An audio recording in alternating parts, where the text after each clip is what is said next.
ಸಂತ ರಾಮ್ಪಾಲ್ ಮಹಾರಾಜರು ಒಬ್ಬ ಮಹಾನ್ ಸಂತರು.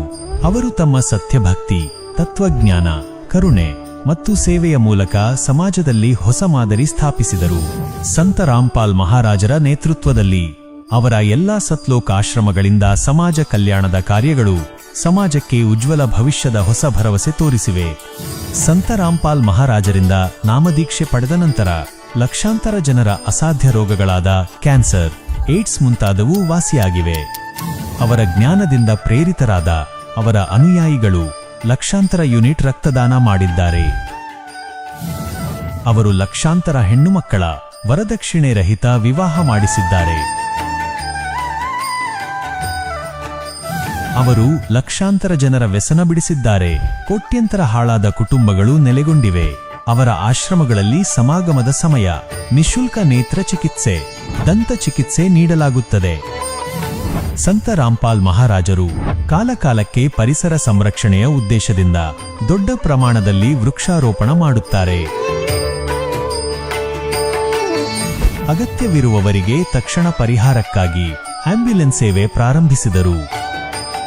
ಅವರು ತಮ್ಮ ಅನುಯಾಯಿಗಳಿಗೆ ದೇಹದಾನಕ್ಕೆ ಪ್ರೇರೇಪಿಸುತ್ತಾರೆ, ಮಾನವೀಯತೆಗೆ ಸೇವೆ ಸಲ್ಲಿಸಲು ಮತ್ತು ವೈದ್ಯಕೀಯ ಕ್ಷೇತ್ರದಲ್ಲಿ ಸುಧಾರಣೆಗಾಗಿ. ಸಂತ ರಾಮ್ಪಾಲ್ ಮಹಾರಾಜರ ಎಲ್ಲ ಆಶ್ರಮಗಳಲ್ಲಿ ಪ್ರತಿದಿನ ನಿಶುಲ್ಕ ದಾಸೋಹವನ್ನು ಆಯೋಜಿಸಲಾಗುತ್ತದೆ. ಅಲ್ಲಿ ಪ್ರತಿಯೊಂದು ಜಾತಿ ಮತ್ತು ಧರ್ಮದ ಜನರು ಒಟ್ಟಿಗೆ ಕುಳಿತು ಊಟ ಮಾಡುತ್ತಾರೆ.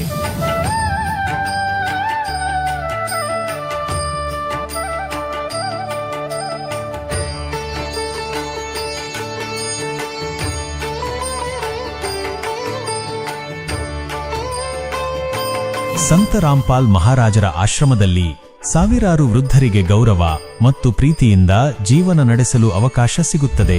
ಅವರ ಆಹಾರ, ವಸತಿ ಮತ್ತು ಆರೋಗ್ಯದ ಜವಾಬ್ದಾರಿ ಸಂತ ರಾಮ್ಪಾಲ್ ಮಹಾರಾಜರು ವಹಿಸುತ್ತಾರೆ.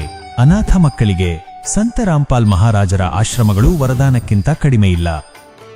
ಶಿಕ್ಷಣ, ಸಂಸ್ಕಾರ ಮತ್ತು ಭವಿಷ್ಯಕ್ಕಾಗಿ ಉತ್ತಮ ಅವಕಾಶ ನೀಡಲಾಗುತ್ತದೆ. ಪ್ರವಾಹ, ಭೂಕಂಪ, ಸಾಂಕ್ರಾಮಿಕ ರೋಗವಾಗಲಿ, ಸಂತ ರಾಮ್ಪಾಲ್ ಮಹಾರಾಜರು ಹಾಗೂ ಅವರ ಶಿಷ್ಯರು ಯಾವಾಗಲೂ ಅಗತ್ಯವಿರುವಾಗ ಸಹಾಯಕ್ಕಾಗಿ ಮುಂದಿರುತ್ತಾರೆ. ಕೋವಿಡ್ ಸಾಂಕ್ರಾಮಿಕ ಸಮಯದಲ್ಲಿ ಸಂತ ರಾಮ್ಪಾಲ್ ಮಹಾರಾಜರ ಆಶ್ರಮಗಳಿಂದ ಕೋಟ್ಯಂತರ ಜನರಿಗೆ ಆಹಾರ, ಔಷಧಿಗಳು ಮತ್ತು ಜೀವರಕ್ಷಕ ಸಾಮಗ್ರಿಗಳನ್ನು ನೀಡಲಾಯಿತು. ಬಡವರಿಗೆ ಸಹಾಯ ಅಥವಾ ಸಂತ್ರಸ್ತ ವರ್ಗದ ಹಕ್ಕು ಮತ್ತು ಗೌರವಕ್ಕಾಗಿ ಹೋರಾಡುವಲ್ಲಿ ಸಂತ ರಾಮ್ಪಾಲ್ ಮಹಾರಾಜರು ಯಾವಾಗಲೂ ಅವರ ಎಲ್ಲಾ ಧ್ವನಿಗಳನ್ನು ಸರ್ಕಾರಗಳಿಗೆ ತಲುಪಿಸಿದ್ದಾರೆ ಮತ್ತು ಅವರಿಗೆ ಸರಿಯಾದ ನ್ಯಾಯವನ್ನು ಪಡೆಯಲು ಪ್ರಮುಖ ಪಾತ್ರ ವಹಿಸಿದ್ದಾರೆ. ಸಮಾಜದಲ್ಲಿ ಆಧ್ಯಾತ್ಮಿಕ ಮತ್ತು ಸಾಮಾಜಿಕ ಮೌಲ್ಯಗಳ ಬಗ್ಗೆ ಜಾಗೃತಿ ಮೂಡಿಸುವಲ್ಲಿ ಅವರು ಪ್ರತಿ ಹಂತದಲ್ಲೂ ಮಾನವೀಯತೆಯ ನಿಜವಾದ ಸೇವಕರಾಗಿ ಸಾಬೀತಾಗಿದ್ದಾರೆ. ಸಂತ ರಾಮ್ಪಾಲ್ ಮಹಾರಾಜರ ಜೀವನ ನಮಗೆ ನಿಸ್ವಾರ್ಥ ಸೇವೆಯ ಮಹತ್ವವನ್ನು ಬೋಧಿಸುತ್ತದೆ. ಬನ್ನಿ, ನಾವು ಈ ಮಹಾನ್ ಸೇವೆಯ ಕಾರ್ಯದಲ್ಲಿ ಈ ಮಹಾನ್ ಸಂತನೊಂದಿಗೆ ಸೇರಿಕೊಳ್ಳೋಣ ಮತ್ತು ಸಂತ ರಾಮ್ಪಾಲ್ ಮಹಾರಾಜರಿಂದ ದೀಕ್ಷೆಯನ್ನು ಪಡೆದು ತಮ್ಮ ಜೀವನ ಧನ್ಯಗೊಳಿಸಿ.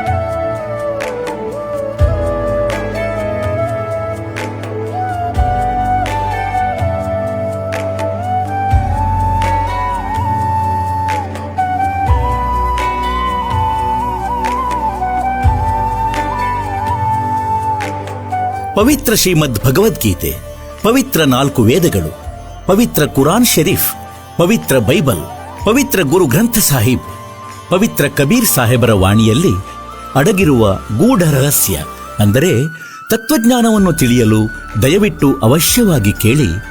ಜಗದ್ಗುರು ತತ್ವದರ್ಶಿ ಸಂತ ರಾಮ್ಪಾಲ್ ಮಹಾರಾಜರ ಅಮೃತ ವಚನ, ಸರ್ವಧರ್ಮಗಳ ಶಾಸ್ತ್ರಗಳ ಆಧಾರ ಸಹಿತ. ಪರಮಪಿತಾ ಪರಮಾತ್ಮ ಪೂರ್ಣಬ್ರಹ್ಮ ಇಡೀ ಸೃಷ್ಟಿಯ ರಚನಾಕಾರ, ಕುಲದ ಮಾಲೀಕ.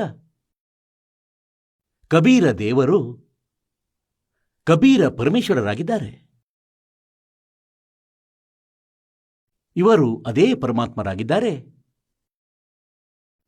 ಯಾರು ಭಾರತ ವರ್ಷದ ಪವಿತ್ರ ಪೃಥ್ವಿ ಮೇಲೆ ಕಾಶಿ ನಗರದಲ್ಲಿ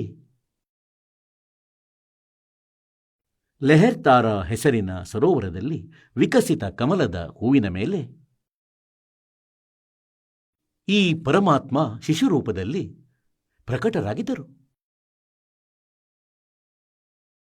ಇಸವಿ 1398, ಸಂವತ್ಸರ 1455. ಜ್ಯೇಷ್ಠ ಶುದ್ಧ ಅಂದರೆ ಜ್ಯೇಷ್ಠ ಮಾಸದ ಶುಕ್ಲ ಪಕ್ಷದಂದು ಬೆಳಿಗ್ಗೆ ಬ್ರಹ್ಮ ಮುಹೂರ್ತದಲ್ಲಿ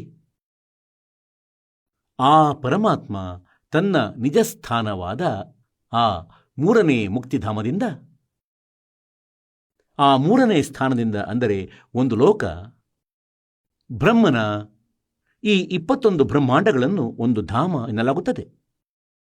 ಮತ್ತು ಇನ್ನೊಂದು ಧಾಮ ಈ 7 ಶಂಖ ಬ್ರಹ್ಮಾಂಡಗಳು ಏನಿವೆ, ಈ ಅಕ್ಷರ ಪುರುಷನದು, ಪರಬ್ರಹ್ಮನದು.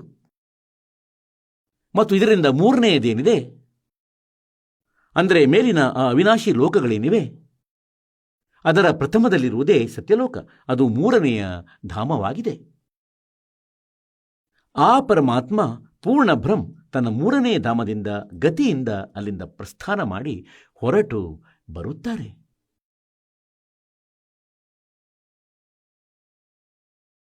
ಮತ್ತು ತಮ್ಮ ಒಳ್ಳೆಯ ಆತ್ಮಗಳಿಗೆ, ಪುಣ್ಯಾತ್ಮಗಳಿಗೆ, ದೃಢ ಭಕ್ತರಿಗೆ ಸಿಗುತ್ತಾರೆ. ಆ ಭಕ್ತನನ್ನು ನಂತರ ತನ್ನ ಕುರಿತಾಗಿ ಸಾಕ್ಷಿಯನ್ನಾಗಿ ಮಾಡುತ್ತಾರೆ, ಸತ್ಯಲೋಕಕ್ಕೆ ಕರೆದೊಯ್ಯುತ್ತಾರೆ.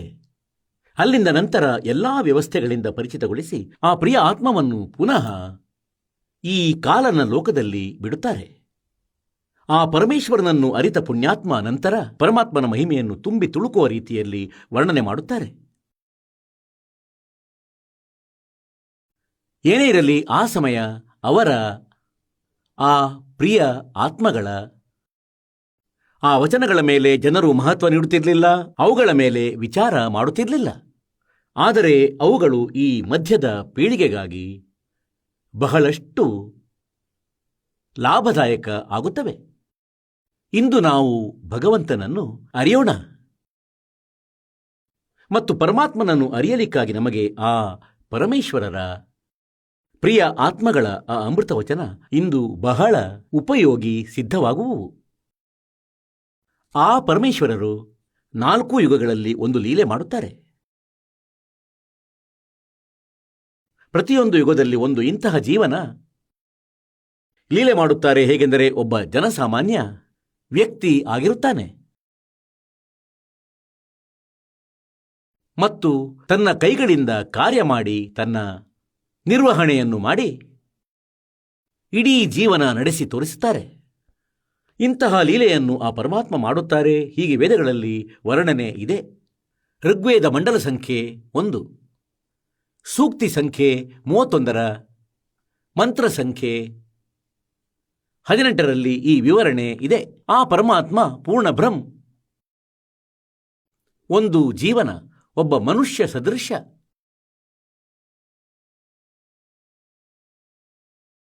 ಮತ್ತು ಆ ಪರಮೇಶ್ವರ ಮನುಷ್ಯನಂತಿದ್ದಾನೆ, ಮನುಷ್ಯವತ್. ಮನುಷ್ಯವತ್ ಅಂದರೆ ಮನುಷ್ಯನಂತೆ.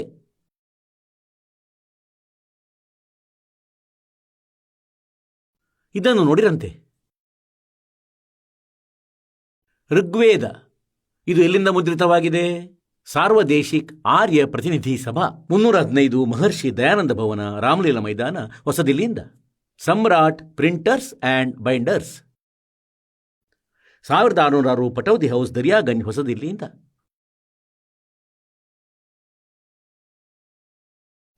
ಮಹರ್ಷಿ ದಯಾನಂದ ಇದರ ಅನುವಾದಕರು.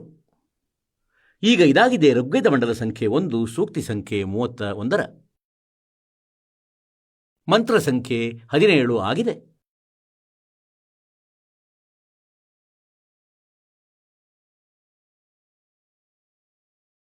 ಇದರಲ್ಲಿ ಸ್ಪಷ್ಟ ಬರೆದಿದೆ ಮನುಷ್ಯವತ್ ಅಗ್ನೆ.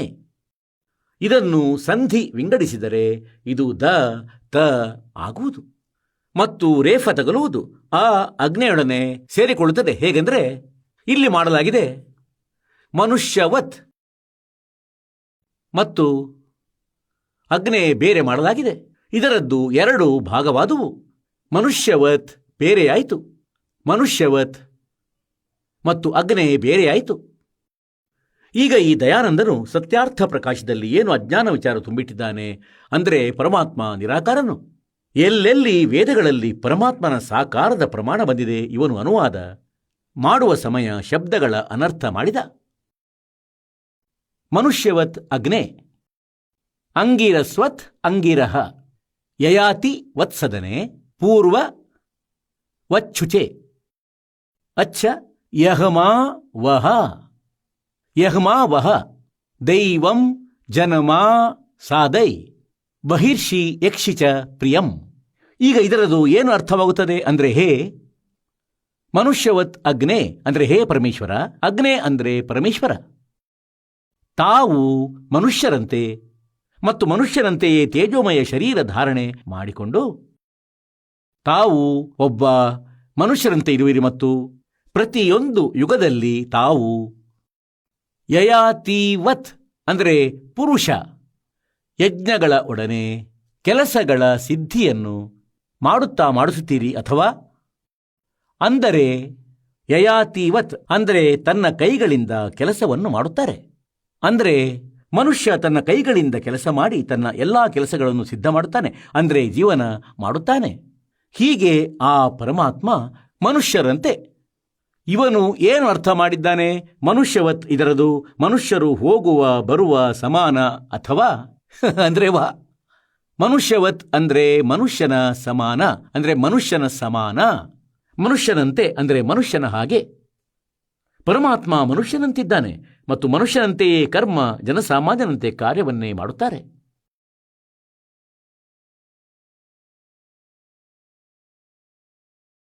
ಹೇ ಪವಿತ್ರ ಇದರ ಅರ್ಥವಾಗಿದೆ ಏನೆಂದರೆ, ಆ ಪವಿತ್ರ ಸ್ಥಾನದಲ್ಲಿ ತಾವಿರುತ್ತೀರಿ, ಅಲ್ಲಿಂದ ಹೇ ಪರಮಾತ್ಮ ಮತ್ತೆ ಬನ್ನಿ ಮತ್ತು ನಮಗೆ ಆ ಸ್ಥಾನದ ಮೇಲೆ ಸ್ಥಾಪಿತಗೊಳಿಸಿ.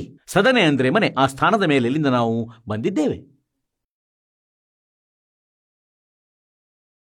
ನಮ್ಮನ್ನು ಅಲ್ಲಿ ಸ್ಥಿತಗೊಳಿಸಿ, ಪ್ರತಿಷ್ಠಿತಗೊಳಿಸಿ. ಈಗ ಸಮಸ್ಯೆ ನಮಗೆ ಇಲ್ಲಿ ಬಂದಿದೆ. ಏಕೆಂದರೆ ಈ ಅಜ್ಞಾನಿಗಳಿಗೆ ಜ್ಞಾನವಂತೂ ಇರಲಿಲ್ಲ ಮತ್ತು ಸಂಸ್ಕೃತ ಭಾಷೆಯನ್ನು ಇವರು ಅರಿತಿದ್ದರು. ಆದರೆ ಭಾಷೆಯನ್ನು ಅರಿಯುವುದು ಅದು ಬೇರೇನೇ ವಿಷಯ.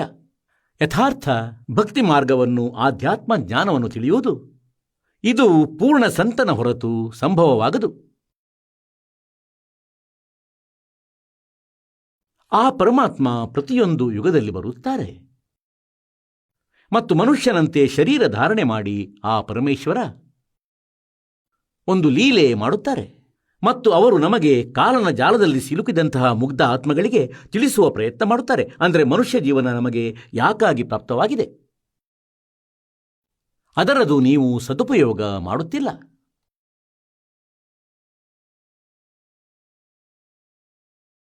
ಈಗ ಪರಮಾತ್ಮ ನಮಗೆ ನೆನಪು ಮಾಡಿಸುತ್ತಾರೆ ಅಂದರೆ, ಕಬೀರಾ ವೋ ದನ್ ಯಾದ್ ಕರ್,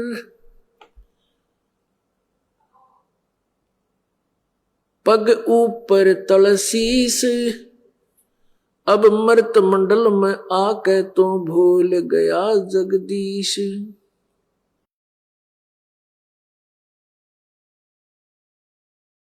ಪರಮಾತ್ಮ ಹೇಳ್ತಾರೆ, खान पान तो कूजिया उधर बीच अनुपान, और तिस समर्थ की बंदगी अब भूल गया शैतान. ಪರಮಾತ್ಮ ನಮಗೆ ನೆನಪಿಸ್ತಾರೇನೆಂದ್ರೆ, ನೀನು ತಾಯಿ ಗರ್ಭದಲ್ಲಿದ್ದಾಗ ಕೆಳಗೆ ತಲೆಯಾಗಿತ್ತು, ಮೇಲೆ ಕಾಲುಗಳಿದ್ದವು ಮತ್ತು ನಿನಗೆ ಕಾಲನ್ನು ಕೂಡ ಚಾಚಲು ಸ್ಥಾನ ಪ್ರಾಪ್ತಿ ಇರಲಿಲ್ಲ. ಅಲ್ಲಿ ಅಳುತ್ತಿದ್ದೆ, ಅಲ್ಲೇ ಸಮಯವನ್ನು ಕಳೆಯುತ್ತಿದ್ದೆ. 100 ಬಾರಿ ಪರಮಾತ್ಮನಲ್ಲಿ ಯಾಚಿಸುತ್ತಿದ್ದೆ ಏನೆಂದರೆ, ಹೇ ಭಗವಂತ, ಒಂದು ಬಾರಿ ನನ್ನನ್ನು ಈ ಬಂಧನದಿಂದ ಹೊರಗೆ ತೆಗೆ,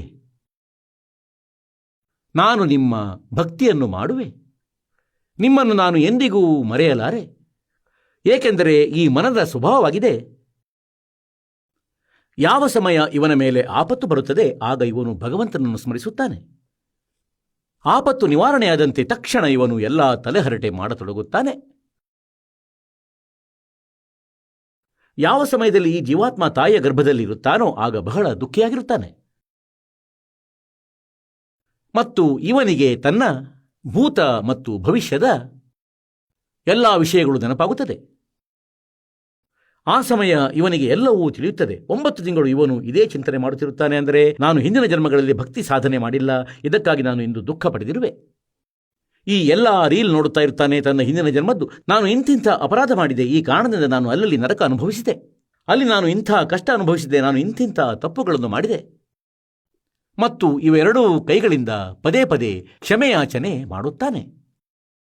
ಮತ್ತು ಅಂತರಾತ್ಮದೊಡನೆ ಹೇಳುತ್ತಾನೆ, ಹೇ ಭಗವಂತ, ಕಿವಿ ಹಿಡಿಯುತ್ತೇನೆ, ಒಂದು ಬಾರಿ ನನಗೆ ಈಗ ಮನುಷ್ಯ ಜನ್ಮ ನೀಡು, ನಿಮ್ಮನ್ನು ಎಂದಿಗೂ ಮರೆಯಲಾರೆನು. ನಂತರ ಹೊರಬರುತ್ತಲೇ ಪುನಃ ಅದೇ ತಲೆಹರಟೆ. ಏಕೆಂದರೆ ತಾಯಿ ಗರ್ಭದಲ್ಲಿ ಈ 3 ಗುಣಗಳ ಪ್ರಭಾವ ಇರುವುದಿಲ್ಲ.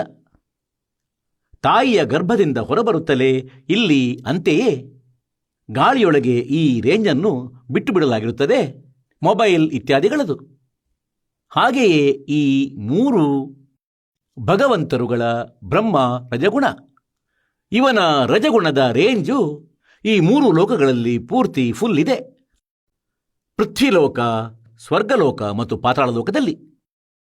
ಇದೇ ಪ್ರಕಾರ ವಿಷ್ಣುವಿನ ಸತಗುಣದ್ದು ಪೂರ್ತಿಯಾಗಿ ಎಲ್ಲೆಡೆಯಲ್ಲೂ ಫುಲ್ ರೇಂಜ್ ಇದೆ ಈ 3 ಲೋಕದಲ್ಲಿ. ಹೀಗೆಯೇ ಭಗವಂತ ಶಿವನ ತಮಗುಣದ್ದು. ಅಂತೆಯೇ ಯಾವಾಗ ಮಗು ತಾಯಿಯ ಗರ್ಭದಿಂದ ಹೊರಬರುತ್ತದೆ, ಬರುತ್ತಲೇ ಈ 3 ಗುಣಗಳ ಪ್ರಭಾವ ಆಟೋಮೆಟಿಕಲಿ ಇವನ ಮೇಲೆ ಗ್ರಿಪ್ ಮಾಡಿಕೊಳ್ಳುತ್ತದೆ, ನಶೆ ಆಗಿಸುತ್ತವೆ. ಮತ್ತು ಅದರ ಬಳಿಕ ಮಗು ಎಲ್ಲವನ್ನೂ ಮರೆಯುತ್ತದೆ. ಇದಕ್ಕೆ ಹೊಸ ರೀತಿಯಿಂದ ಪಾಠ ಕಲಿಸಲಾಗುತ್ತದೆ. ಏನೆಂದರೆ, ಇವನು ನಿನ್ನ ಅಪ್ಪ, ತಂದೆಯಾಗಿದ್ದಾನೆ, ಇವಳು ನಿನ್ನ ತಾಯಿ, ಇವಳು ನಿನ್ನ ಸಹೋದರಿ, ಇವನು ನಿನ್ನ ಚಿಕ್ಕಪ್ಪ ಮತ್ತು ದೊಡ್ಡಪ್ಪ. ಎಲ್ಲ ಸಂಬಂಧಗಳನ್ನು ಕಲಿಸಿಕೊಳ್ಳಲಾಗುತ್ತದೆ, ಇವನಿಗೆ ಶಿಕ್ಷಣ ಮಾಡಿಸಲಾಗುತ್ತದೆ. ಮತ್ತು ಇವನು ಭಗವಂತನನ್ನು ಮರೆತೇ ಹೋಗುತ್ತಾನೆ.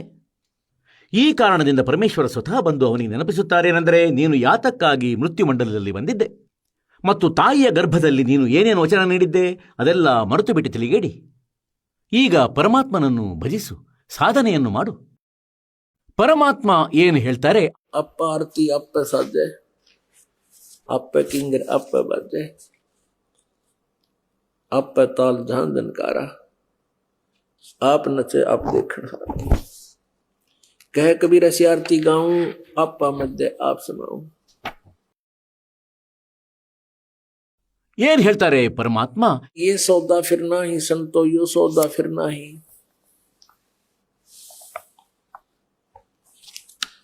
ये लोहे जैसा ताव जात है, काया देश राही।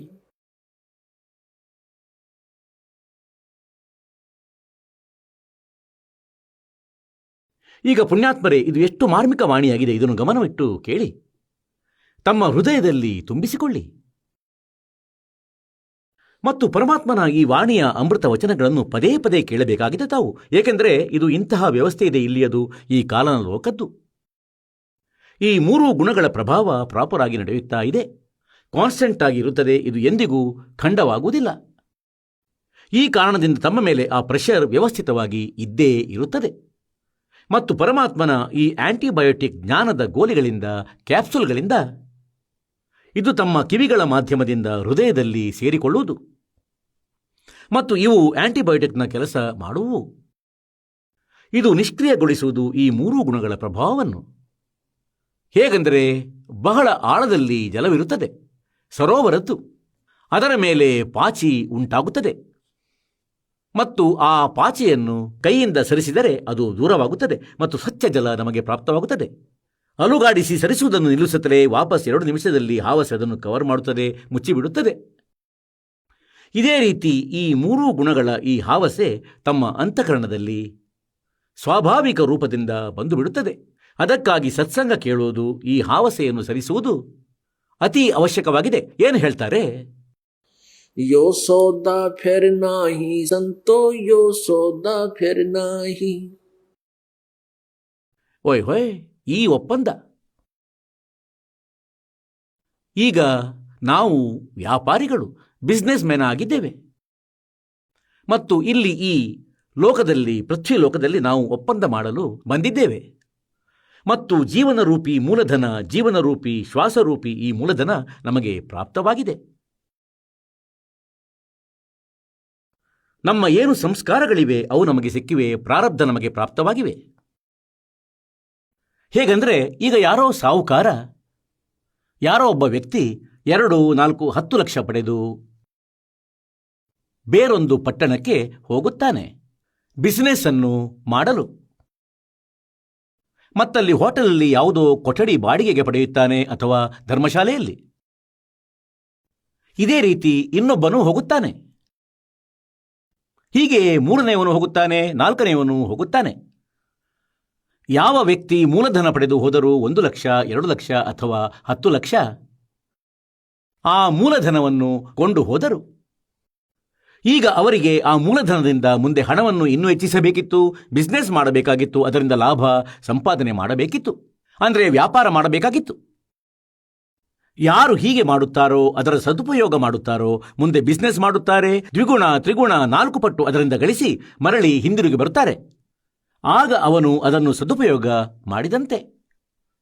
ಮತ್ತು ಯಾರು ಹೋಗಿ ಅಲ್ಲಿ ಹೋಟೆಲಲ್ಲಿ ಇದ್ದು ಬಿಡುತ್ತಾನೋ, ಯಾರು ಮೂಲಧನವನ್ನು ಪಡೆದು ಹೋಗಿ ಅದರಿಂದಲೇ ಶರಾಬು ಕುಡಿಯುತ್ತಾನೋ, ಅದರಿಂದಲೇ ಬಾಡಿಗೆ ನೀಡುತ್ತಾನೋ, ಅದರಿಂದಲೇ ಊಟ ಮಾಡುತ್ತಾನೋ, ಇಷ್ಟದಂತೆ ಪಿಕ್ಚರ್ ನೋಡುತ್ತಾನೋ ಮತ್ತು ತಿಂದು ಬಿಟ್ಟು ಮಲಗುತ್ತಾನೋ, ಹೀಗೆ ಆಯಿತು ಎಂದಾದರೆ ಅವನು ಆ ಮೂಲಧನವನ್ನು ನಷ್ಟಗೊಳಿಸುತ್ತಿದ್ದಾನೆ, ವ್ಯರ್ಥ ಮಾಡುತ್ತಾನೆ. ಮತ್ತು ಕೆಲವು ದಿನಗಳ ಬಳಿಕ ಅವನು ಕಂಗಾಲಾಗುವನು, ನಿರ್ಧನ ಆಗುವನು. ನಂತರ ಅವನು ಮರಳಿ ಬರುವನು, ಅವನ ಬಳಿ ಧನ ಇರದು. ಆಗ ಕೂಲಿ ಕೆಲಸಕ್ಕೆ ತೊಡಗುವನವನು, ಎಲ್ಲಾದರೂ ಬುಟ್ಟಿ ಹೊರುವನು. ಹಾಗಾಗಿ ಪುಣ್ಯಾತ್ಮರೇ, ತಾವುಗಳು ಇಲ್ಲಿ ಒಪ್ಪಂದ ಮಾಡಲು ಬಂದಿರುವಿರಿ, ಪರಮಾತ್ಮನ ಭಕ್ತಿ ಮಾಡಲು ಬಂದಿರುವಿರಿ. ಈ ಮೂಲಧನ ತಮಗೆ ಮನುಷ್ಯ ಶರೀರ ಸಿಕ್ಕಿದೆ, ಇದರಲ್ಲಿ ಸಂಸ್ಕಾರಗಳು ತಮಗೆ ಸಿಕ್ಕಿವೆ. ಶುಭ ಸಂಸ್ಕಾರಗಳಿಂದ ತಮ್ಮ ಬಳಿ ಉಚ್ಚ ಪೋಸ್ಟ್ ಕೂಡ ಇದೆ, ಒಳ್ಳೆಯ ಯಾವುದೋ ಧನವೂ ಇದೆ, ಕಾರು ಬಂಗಲೆ ಇದೆ, ಮಗ ಮತ್ತು ಮಗಳು ಇದ್ದಾರೆ. ಇದು ತಮ್ಮ ಮೂಲಧನ, ನಿಮ್ಮ ಪುಣ್ಯಗಳ ಕಾರಣದಿಂದ ಆಗಿದೆ. ಇದು ಹಿಂದಿನ ಜನ್ಮದ ಸ್ಟಾಕ್ ಇದೆ ತಮ್ಮ ಬಳಿ, ಇದು ಮೂಲಧನವಾಗಿದೆ. ಈ ಮೂಲಧನದಿಂದ ತಾವು ಇನ್ನೂ ಧನ ಸಂಪಾದಿಸಬೇಕಿತ್ತು, ಬಿಸ್ನೆಸ್ ಮಾಡಬೇಕಿತ್ತು, ಒಪ್ಪಂದವನ್ನು ಮಾಡಬೇಕಿತ್ತು. ಮತ್ತು ಆ ಒಪ್ಪಂದ ಈ ರಾಮನಾಮದ್ದಾಗಿದೆ, ಸದ್ಭಕ್ತಿ ದಾನ ಧರ್ಮದ್ದಾಗಿದೆ. ಯಾರು ಹೀಗೆ ಮಾಡುವುದಿಲ್ಲ, ಮನುಷ್ಯ ಜೀವನ ಪ್ರಾಪ್ತಿಸಿ ಅವನಂತೂ ತಿಳಿಯಿರಿ, ಹೋಟೆಲಲ್ಲಿ ವಾಸಿಸುತ್ತಿದ್ದಾನೆ, ತಿನ್ನುತ್ತಿದ್ದಾನೆ ಮತ್ತು ಮಲಗುತ್ತಿದ್ದಾನೆ, ಮತ್ತು ಫಿಲ್ಮ್ ನೋಡುತ್ತಿದ್ದಾನೆ, ಶರಾಬು ಕುಡಿಯುತ್ತಿದ್ದಾನೆ, ತನ್ನ ಮೂಲಧನವನ್ನು ನಾಶ ಮಾಡುತ್ತಿದ್ದಾನೆ ಮತ್ತು ಕಂಗಾಲಾಗಿ ಹೋಗುವನು. ಹೀಗೆಯೇ ಯಾರು ಪರಮಾತ್ಮನ ಭಕ್ತಿ ಮಾಡದೆ ಕೇವಲ ಪೂರ್ವಜನ್ಮದಿಂದ ಪ್ರಾಪ್ತವಾದ ಅವನ ಪುಣ್ಯಗಳ ಆಧಾರದಿಂದ ಸುಖವಿದೆ, ಅದನ್ನೇ ಪ್ರಾಪ್ತಗೊಳಿಸಲಿ ಸಂತೋಷಕ್ಕೆ ಪಾರವೇ ಇಲ್ಲದಂತಿದ್ದಾನೆ, ಕಾರುಗಳಲ್ಲಿ ತಿರುಗುತ್ತಾನೆ, ಬಿಸ್ನೆಸ್ ಅಂದುಕೊಂಡು ಇವನು ನಕಲಿ ಬಿಸ್ನೆಸ್ ಮಾಡುತ್ತಾನೆ, ಇಲ್ಲಿ ಅದು ಭಕ್ತಿಯನ್ನು ಮಾಡುವುದಿಲ್ಲ. ಹಾಗಾದರೆ ಅವನು ತನ್ನ ಮೂಲಧನದ ನಾಶ ಮಾಡುತ್ತಿದ್ದಾನೆ. ಮತ್ತು ಪುಣ್ಯಾತ್ಮಗಳಾದ ನೀವು ಏನಿದ್ದೀರಿ,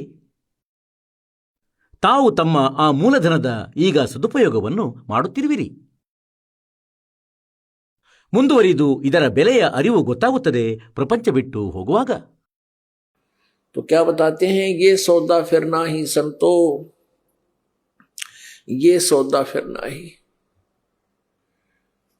ये लोहे जैसा तावजात है, काया दे सिराही, 3 लोक और भवन चतुर्दश, सब जग सौदे आही। 3 लोक और भवन चतुर्दश, ಇಲ್ಲಿ ಎಷ್ಟೆಲ್ಲಾ ಜೀವಾತ್ಮಗಳಿವೆಯೋ ಅವು ತಮ್ಮ ಒಪ್ಪಂದಕ್ಕಾಗಿಯೇ ಇಲ್ಲಿಗೆ ಬಂದಿರುವವು. ಈಗ ಅಂತೆಯೇ ಮೇಲಿನ ಲೋಕಗಳಲ್ಲಿ ಯಾರು ಹೊರಟು ಹೋಗಿದ್ದಾರೋ ಅವರು ಇಲ್ಲಿ ಹೇಗೆ ಬಿಸ್ನೆಸ್ ಅನ್ನು ಮಾಡಿದರು, ಎಷ್ಟು ಧನ ಕೂಡಿಸಿದರು, ಪರಮಾತ್ಮನ ಭಕ್ತಿಯದು ಅಂದರೆ ಎಷ್ಟು ಸಂಪಾದನೆ ಮಾಡಿದರು, ಅದರ ಆಧಾರದಿಂದ ಯಾರೋ ಬ್ರಹ್ಮ ಆದ, ಯಾರೋ ವಿಷ್ಣು ಆದ, ಯಾರೋ ಶಿವನಾದ, ಯಾರೋ ದೇವತೆಯಾದರು, ಯಾರೋ ಇಂದ್ರ ಕುಬೇರ ವರುಣರಾದರು, ಮತ್ಯಾರೋ ಕತ್ತೆಯಾದರು. ಯಾರು ಹೇಗೆ ಮಾಡಿದರೋ ಹಾಗೆ. ಮತ್ತು ಎಲ್ಲಿಯವರೆಗೆ ನಮಗೆ ಸತ್ಯ ಸಾಧನೆ ಸಿಗುವುದಿಲ್ಲ, ಆಗ ನಾವು ಪುನಃ ಇಲ್ಲಿ ಬ್ರಹ್ಮ ವಿಷ್ಣು ಮಹೇಶ್ವರದ್ದು ಕೂಡ ಪದವಿಯನ್ನು ಪ್ರಾಪ್ತಿಸಿ ಕಾಲನ ಜಾಲದಲ್ಲಿ ಮತ್ತು ಜನ್ಮ ಮೃತ್ಯುವಿನಲ್ಲಿ ಸದಾ ಇರುತ್ತೇವೆ. ಇದರ ಜೊತೆಗೆ ಪ್ರೇರಣೆ ನೀಡಲಾಗುತ್ತಿದೆ ಏನೆಂದರೆ, ರಾಮನಾಮದ ಭಕ್ತಿಯನ್ನು ಮಾಡಿ, ರಾಮನಾಮ ಜಪಿಸಿ. ನಂತರ ನಿಮಗೆ ನಿರ್ಣಯ ನೀಡಲಾಗುವುದು ಏನೆಂದರೆ ಯಾವ ರಾಮನ ಭಕ್ತಿ ಮಾಡಬೇಕು. ये सौदा फिर नाही संतो यो सौदा फिर नाही और लोहे जैसा ताव जात है काया देश राही. ಓಹ್, ಹೇಗಂದ್ರೆ ಲೋಹವನ್ನು ಬಿಸಿ ಮಾಡುತ್ತಾರೆ. ಮೊದಲು ಭಟ್ಟಿಯಲ್ಲಿಟ್ಟು ಕುಲುಮೆಯಲ್ಲಿ ಲೋಹವನ್ನು ಕಾಯಿಸುತ್ತಿದ್ದರು ಕಮ್ಮಾರರು. ಹಾಗಂತೂ ಇದು ಒಂದು ಸಿಂಪಲ್ ಉದಾಹರಣೆ ನೀಡಲಾಗುತ್ತಿದೆ. ಆಗ ಲೋಹವನ್ನು ಕಾಯಿಸಿ ಬೇಗನೆ ಹೊರತೆಗೆದು ಬಿಡುತ್ತಿದ್ದ ಕಮ್ಮಾರ ಶಿಲ್ಪಿ ಮತ್ತು ತಕ್ಷಣವೇ ಅದಕ್ಕೆ ಮೇಲಿಂದ ಹೊಡೆತವನ್ನು ಕೊಡುತ್ತಿದ್ದ. ಬಿಸಿ ಬಿಸಿ ಲೋಹದ ಮೇಲೆ ಏನು ಶಾಖ ಅದರಿಂದ ಬರುತ್ತದೆ ಅದರ ಮೇಲೆ ಹೊಡೆತ ಕೊಡಲಾಗುತ್ತದೆ ಮತ್ತು ಅದಕ್ಕಾಗಿ ಅದನ್ನು ಕಾಯಿಸಲಾಗಿತ್ತು. ಅದರಿಂದ ಕಮ್ಮಾರ ಇನ್ಸ್ಟ್ರುಮೆಂಟ್ ಅನ್ನು ತಯಾರಿಸುತ್ತಾನೆ ಮತ್ತು ಸ್ವಲ್ಪವೇ ಆ ಲೋಹವೇನಾದರೂ ತಣ್ಣಗಾಯಿತು ಅಂದರೆ ನಂತರ ಅದರ ಮೇಲೆ ಎಷ್ಟೇ ಜೋರಾಗಿ ಹೊಡೆತ ಹೊಡೆದರೂ ಅದು ಏನೂ ಆಗಲು ಸಾಧ್ಯವಿಲ್ಲ. ಅದಕ್ಕೆ ಯಾವ ರೂಪವನ್ನು ಕೊಡಲು ಸಾಧ್ಯವಿಲ್ಲ, ಸೊಟ್ಟಗಾಗಿ ಹೋಗುತ್ತದೆ ಅದು. ಇದಕ್ಕಾಗಿ ಬಿಸಿ ಬಿಸಿ ಶಾಖ ಇರುವಾಗಲೇ ಯಾವಾಗ ಲೋಹಕ್ಕೆ ಹೊಡೆತ ನೀಡಲಾಗುತ್ತದೆ ಆಗ ಅದರ ಲಾಭ ಪಡೆಯಲು ಸಾಧ್ಯವಿದೆ. ಏನು ಮಾಡಲು ಬಯಸುತ್ತಾರೋ ಅದು ಮಾಡಲಾಗುತ್ತದೆ. ಹೀಗೆಯೇ ಈ ಮನುಷ್ಯ ಶರೀರ ತಮ್ಮದು ಈಗ ಬಿಸಿ ಲೋಹವಾಗಿದೆ. ಇದರ ಮೇಲೆ ರಾಮನಾಮದ ಹೊಡೆತ ನೀವು ನೀಡುತ್ತಿದ್ದರೆ ಆಗ ಇದರ ಸದುಪಯೋಗವಾಗುವುದು. ಮತ್ತು ಇದು ಒಂದು ವೇಳೆ ತಣ್ಣಗಾಯಿತು ಅಂದು ಈ ಶರೀರ ಬಿಟ್ಟು ಬಿಡುವುದು ತಮ್ಮಿಂದ ಮತ್ತೆ ಆಗಲಾಗದು. ಮತ್ತೆ ಅಂತೂ ಇದು ಒಂದೋ ಎಲ್ಲೋ ಕತ್ತೆಯ ಮುಖವಾಗುವುದು, ಇಲ್ಲ ನಾಯಿ ಮುಖ. ಆಗ ಈ ವಕ್ರ ಸೊಟ್ಟ ಮುಖಗಳು ಆಗುವು. ಈ ಸುಂದರ ಶರೀರ ಕೂಡ ಇರುವುದಿಲ್ಲ. ಹೇಳುವ ಅರ್ಥ ಏನೆಂದರೆ ಈ ಮನುಷ್ಯ ಶರೀರ ಇರುತ್ತಲೇ ನಾವು ಏನು ಮಾಡಬೇಕು ಅದನ್ನು ಮಾಡಬೇಕಾಗುತ್ತದೆ.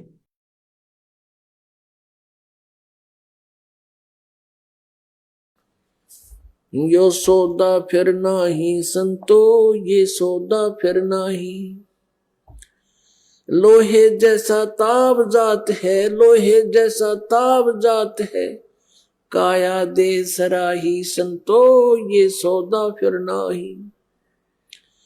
तीन लोक और भवन चतुर्दश तीन लोक और भवन चतुर्दश सब जग सौदे आही संतो ये सौदा फिर नाही. दुगने तिगने किए चौगने दुगने तिगने किए चौगने किन्हों मूल गवाही संतो ये सौदा फिर नाही. यो सौदा फिर नाही संतो यो सौदा फिर नाही. यो दम टूटे पिंडा फूटे ये दम टूटे पिंडा फूटे फिर हो लेखा दरगाह माही संतो ये सौदा फिर नाही. यो सौदा फिर नाही संतो यो सौदा फिर नाही. उस दरगाह में मार पड़ेगी उस दरगाह में मार पड़ेगी जम पकड़ेंगे बाही संतो यो सौदा फिर नाही. यो सौदा फिर नाही संतो यो सौदा फिर नाही. वह दिन की मोय डर नहीं लागे वह दिन की मोय डर नहीं लागे लज्जा रेक नाही संतो यो सौदा फिर नाही. नर नारायण दे पाए कर नर नारायण दे पाए कर फिर 84 जाहिर संतो यो सौदा फिर नाही. यो सौदा फिर नाही संतो यो सौदा फिर नाही. जा सतगुरु की मैं बलिहारी जा सतगुरु की मैं बलिहारी जो जामन मरण मिटाई रे संतो यो सौदा फिर नाही. यो सौदा फिर नाही रे संतो यो सौदा फिर नाही. कुल परिवार तेरा सकल कबीला कुल परिवार तेरा सकल कबीला मसलत एक ठहराई रे संतो यो सौदा फिर नाही. यो सौदा फिर नाही रे संतो यो सौदा फिर नाही. बांध पिंजड़ी आगे धर लिया बांध पिंजड़ी आगे धर लिया फिर मरघट को ले जाही रे संतो यो सौदा फिर नाही. अग्नि लगा दिया जद लंबा अग्नि लगा दिया जद लंबा फूक दिया उस ठाही रे संतो यो सौदा फिर नाही. यो सौदा फिर नाही रे संतो यो सौदा फिर नाही. पुराण उठा फिर पंडित आए पुराण उठा फिर पंडित आए पीछे गरुड़ पढ़ाई रे संतो यो सौदा फिर नाही. यो सौदा फिर नाही रे संतो, यो सौदा फिर नाही। नर से तू पशुआ की जय, नर से तू पशुआ की जय, गद्दा बैल बनाई रे संतो, यो सौदा फिर नाही, यो सौदा फिर नाही रे संतो, यो सौदा फिर नाही। ये 56 भोग कहाँ मन बोरे, 56 भोग कहाँ मन बोरे, फिर कुरड़ी चरने जाई रे संतो, यो सौदा फिर नाही, यो सौदा फिर नाही रे संतो, यो सौदा फिर नाही। प्रेत शिला पे जा बिराजो, प्रेत शिला पे जा बिराजो, फिर पितरों पिंड भराई रे संतो, यो सौदा फिर नाही, यो सौदा फिर नाही रे संतो, यो सौदा फिर नाही। बहुर श्राद्ध खान को आए, बहुर श्राद्ध खान को आए, फिर काग बहे कलमाही रे संतो, यो सौदा फिर नाही, यो सौदा फिर नाही रे संतो, यो सौदा फिर नाही। जय सतगुरु की संगत करते, जय सतगुरु की संगत करते, तेरे सकल कर्म कट जाई रे संतो, यो सौदा फिर नाही, यो सौदा फिर नाही रे संतो, यो सौदा फिर नाही।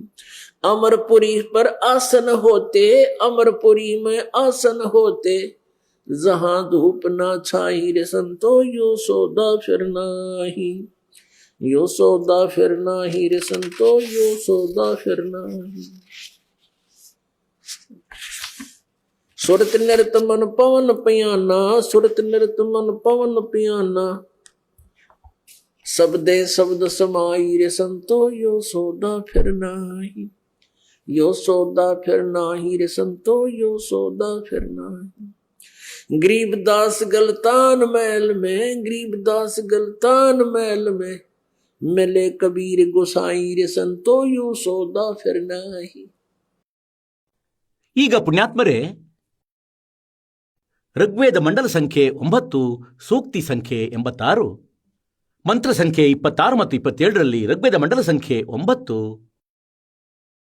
ಸೂಕ್ತಿ ಸಂಖ್ಯೆ 82, ಮಂತ್ರ ಸಂಖ್ಯೆ 1, 2, 3ರಲ್ಲಿ ಋಗ್ವೇದ ಮಂಡಲ ಸಂಖ್ಯೆ 9, ಸೂಕ್ತಿ ಸಂಖ್ಯೆ 96ರ ಮಂತ್ರ ಸಂಖ್ಯೆ 16 20ರಲ್ಲಿ ಮತ್ತು ಋಗ್ವೇದ ಮಂಡಲ ಸಂಖ್ಯೆ 9, ಸೂಕ್ತಿ ಸಂಖ್ಯೆ 97ರ ಮಂತ್ರ ಸಂಖ್ಯೆ 56 57ರಲ್ಲಿ ಮತ್ತು ಕೂಡ ಬಹಳಷ್ಟು ಸ್ಥಾನಗಳಲ್ಲಿ ವೇದಗಳಲ್ಲಿ ಪ್ರಮಾಣ ನೀಡಲಾಗಿದೆ.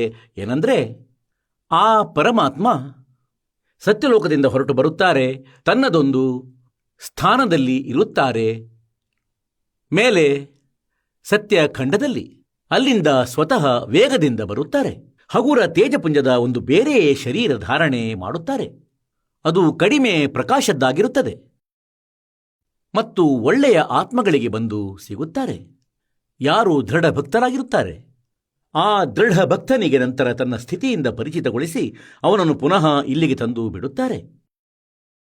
ನಂತರ ಆ ಭಕ್ತ ಮತ್ತು ಜೊತೆಯಲ್ಲಿ ಪರಮಾತ್ಮ ಕೂಡ ಪದೇ ಪದೇ ಬಂದು, ಅಂದರೆ 120 ವರ್ಷಗಳ ತನಕ ಪರಮೇಶ್ವರ ಒಬ್ಬ ಮನುಷ್ಯನಂತೆ ಜೀವನವನ್ನು ಜೀವಿಸಿ ಇಲ್ಲಿ ಭಾರತ ವರ್ಷದಲ್ಲಿ ಅಂದರೆ ಪೃಥ್ವಿಲೋಕದ ಮೇಲೆ ಇದ್ದರು. ಆ ಸಮಯದಲ್ಲಿ ಅವರು ಕೂಡ ಇದೇ ಗುಣಗಾನ ಮಾಡಿದರು. ತನ್ನ ಮಹಿಮೆಯನ್ನು ತಾವೇ ಹೇಳಿದರು, ಒಬ್ಬ ದಾಸನ ರೂಪದಲ್ಲಿ, ಒಬ್ಬ ಸಂತ, ಒಬ್ಬ ಭಕ್ತನಾಗಿದ್ದು ತನ್ನ ಮಹಿಮೆಯ ವರ್ಣನೆಯನ್ನು ಮಾಡಿದರು. ಮತ್ತು ಅಂತೆಯೇ ಅವರಲ್ಲಿ ಯಾರಿಗೆ ಪರಮಾತ್ಮ ಪುಣ್ಯಾತ್ಮನುಗಳಿಗೆ ದೃಢಭಕ್ತರಿಗೆ ಭಗವಂತ ಸಿಕ್ಕಿರುತ್ತಾರೋ ಅಂಥವರಲ್ಲಿ ಒಬ್ಬರು ಆದರಣೀಯ ಗರೀಬ್ ದಾಸ ಸಾಹೇಬರು. ಊರು ಚುಡಾಣಿ, ಜಿಲ್ಲೆ ಝಜ್ಜರ್, ಹರಿಯಾಣದ ವಾಸಿಯಾಗಿದ್ದರು ಮತ್ತು ಅವರಿಗೆ ಭಗವಂತ ಸಿಕ್ಕಿದರು. ಮತ್ತು ತದನಂತರ ಗರೀಬ್ ದಾಸ ಸಾಹೇಬರು ಆ ಪರಮಾತ್ಮನಿಂದ ಪ್ರಾಪ್ತವಾದ ಜ್ಞಾನವನ್ನು, ಪರಮಾತ್ಮನನ್ನು ಕಣ್ಣಾರೆ ಕಂಡ ಸ್ಥಿತಿಯನ್ನು ಮಾತ್ರವಲ್ಲ, ಕಣ್ಗಳಿಂದ ನೋಡಿದ ಅಲ್ಲಿ ಮೇಲಿನ ಲೋಕಗಳಲ್ಲಿನ ನರಕದಲ್ಲಿ ಮತ್ತು ಅನ್ಯ ಸ್ಥಾನಗಳಲ್ಲಿ ಈ ಜೀವಾತ್ಮನೊಡನೆ ಏನೇನು, ಎಂತಹ ವ್ಯವಹಾರ ಆಗುತ್ತದೆ, ಎಂತಹ ಘಟನೆಗಳು ಘಟಿಸುತ್ತವೆ, ಕಣ್ಣಾರೆ ಕಂಡದ್ದನ್ನು ವರ್ಣನೆ ಮಾಡಿದರು. ಈಗ ಇವರಿಗೇನು ಅಗತ್ಯವಿತ್ತು ಇಂಥ ವಿಷಯಗಳನ್ನು ಹೇಳುವುದು? ಮತ್ತು ನಮ್ಮ ತನಕ ಈ ಸಂದೇಶ ಭಗವಂತನದು ತಲುಪಿಸುವುದು ಅವರಿಗೇನೋ ಅವಶ್ಯಕತೆ ಇತ್ತು. ಪುಣ್ಯಾತ್ಮರೇ, ಯಾರೋ ಹಾಡುಗಾರನು ಬಂದಿದ್ದರೆ ಅವನು ತನ್ನ ಕವಿತೆಯನ್ನು ಹಾಡಿ ಹೊಟ್ಟೆಪಾಡು ನಡೆಸುತ್ತಾನೆಂದು ನಾವು ಒಪ್ಪುವುದಿಲ್ಲ. ಇವನಂತೂ ಹೊಟ್ಟೆಪಾಡಿಗಾಗಿ ಹಾಡುತ್ತಾನೆಂದು ಭಾವಿಸುತ್ತಿದ್ದೆವು.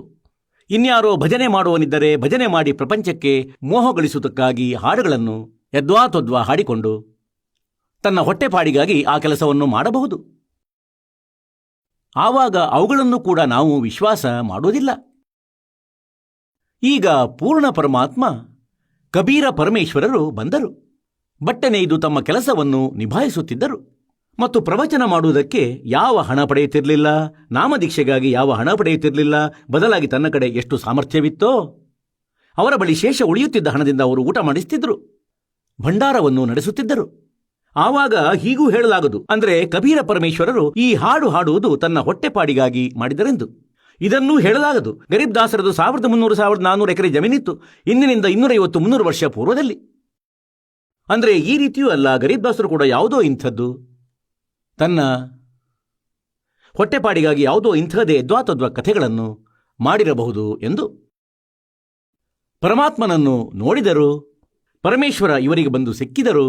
ಸತ್ಯಖಂಡಕ್ಕೆ ಒಯ್ದರು. ನಂತರ ಮರಳಿ ಬಿಟ್ಟರು. ಮತ್ತು ಎಲ್ಲಾ ಬ್ರಹ್ಮಾಂಡಗಳಲ್ಲಿ ಪರಮಾತ್ಮನು ಆ ಪ್ರೀತಿಯ ಆತ್ಮವನ್ನು ಸುತ್ತಾಡಿಸಿದರು, ತನ್ನ ಸಾಮರ್ಥ್ಯದಿಂದ ಪರಿಚಿತಗೊಳಿಸಿದರು. ಮತ್ತು ನಂತರ ಗರೀಬ್ ದಾಸರು ಈ ಜೀವಾತ್ಮದ ಸ್ಥಿತಿ ಮತ್ತು ಯಾವ ಕ್ರಿಯೆಗಳನ್ನು ಇವರು ಮಾಡುತ್ತಿದ್ದಾರೆ ಅದರ ಮೂಲಕ ಬಹಳ ಒಳ್ಳೆಯ ವಿಚಾರ ನೀಡಿದ್ದಾರೆ. ಏನು ಹೇಳಲಾಗಿದೆ? ये सौदा फिर नाही संतो यू सौदा फिर नाही, ये लोहे के साथ तावजात है. ಈ ಮನುಷ್ಯ ಜೀವನ ಬಿಸಿಯಾದ ಲೋಕದಂತೆ ಮತ್ತು ಆರುತ್ತಿದೆ. ಈ ಮನುಷ್ಯ ಜೀವನ ಕಳೆದು ಹೋದರೆ ನಂತರ ಬಹಳ ಪಶ್ಚಾತ್ತಾಪ ಪಡಬೇಕಾಗುತ್ತದೆ. ನೀವು 3 लोक और भवन चतुर्थ सब जग सौदे आही, और दोगणे तेगणे करे चौगणे. ಅವನಂತೂ ಸಾಹುಕಾರನಾಗುವ ದ್ವಿಗುಣ ತ್ರಿಗುಣ 4 ಪಟ್ಟು ಮಾಡಿಕೊಳ್ಳುವ ಈ ಮೂಲಧನದಿಂದ, और किन्हु मूल गवाही. ಮತ್ತು ಯಾರು ಸತ್ಯ ಸಾಧನೆ ಮಾಡುವುದಿಲ್ಲ ಅವರು ತನ್ನ ಮೂಲಧನವನ್ನು ನಾಶ ಮಾಡಿದರು, ಮನುಷ್ಯ ಜೀವನ ವ್ಯರ್ಥಗೊಳಿಸಿದರು. ನಿಮ್ಮ ಸೌಭಾಗ್ಯವಾಗಿದೆ ಏನೆಂದರೆ ಈ ಮಾರ್ಗ ಸಿಗುತ್ತಾ ಇದೆ ನಿಮಗೆ. ಭಾಗ್ಯವಂತರು ನೀವು. ಯಾವುದೇ ಕಾರಣದಿಂದಲೂ ನೀವು ಇಲ್ಲಿಗೆ ಬಂದಿರುವಿರಿ, ತಿಳಿಯಿರಿ. ಯಾರೋ ದುಃಖಿಯಾಗಿದ್ದಾರೆ, ಸುಖವಂತೂ ಇಲ್ಲಿ ಆಗಿಯೇ ಆಗುವುದು. ಇದನ್ನಂತೂ ನೀವು ದೃಢ ನಿಶ್ಚಯ ಮಾಡಿಕೊಳ್ಳಿರಿ. ಏನೆಂದರೆ ಇಲ್ಲಿ ಬಂದ ಬಳಿಕ ತಮಗೆ ಸುಖವೇ ಸುಖ ಆಗುವುದು. ಈಗ ಸ್ವಲ್ಪ ಸಮಯ ತಗುಲುತ್ತದೆ. धीरे धीरे रे मना धीरे सब कुछ हो, माली सींचे 100 घड़ा ऋतुआएं फल हो. ಈಗ ಇಲ್ಲಿ ಯಾವಾಗ ನೀವು ಬರುವಿರಿ ಸುಖವಂತೂ ನಿಮಗೆ ಆಗಿಯೇ ಆಗುವುದು. ನಿಮಗಾಗಿ ಆ ದುಃಖ ವರದಾನ ಆಗುವುದು. ಯಾವ ದುಃಖ ನಿಮ್ಮನ್ನಿಲ್ಲಿ ಕರೆದುಕೊಂಡು ಬಂದಿರುವುದು ಮತ್ತು ನಿಮಗೆ ಪರಮಾತ್ಮನ ಭಕ್ತಿಯನ್ನು ಮಾಡಲು ಪ್ರಾರಂಭ ಮಾಡಿಸಿತು. ಪರಮೇಶ್ವರ ಕಬೀರರು ಹೇಳ್ತಾರೆ, सुख के माथे सिला पड़ो, सुख के माथे सिला पड़ो, जो नाम हृदय से जावे, और बलिहारी उस दुख के जो पल पल नाम रटावे. ಕಬೀರ ಪರಮಾತ್ಮ ಹೇಳ್ತಾರೆ, ಹೇ ಭಗವಂತ, ಇಂತಹ ಸುಖಕ್ಕೆ ಬೆಂಕಿ ತಗಲಲಿ. ಯಾವುದು ಭಗವಂತ ನಿಮ್ಮಿಂದ ದೂರ ಬಿಡುತ್ತದೆ ನಮ್ಮನ್ನು? ಬೇಕಾದರೆ ರಾಜನಾಗಿ ಅಲೆದಾಡುತ್ತಿರಲಿ, ಬೇಕಾದರೆ ಮಂತ್ರಿ, ಪ್ರಧಾನಮಂತ್ರಿ, ಮುಖ್ಯಮಂತ್ರಿ ಆಗಿರಲಿ, ಒಂದು ವೇಳೆ ಸದ್ಭಕ್ತಿ ಮಾಡದಿದ್ದರೆ ಅವನು ನಾಶ ಮಾಡುತ್ತಿದ್ದಾನೆ ಜೀವನವನ್ನು.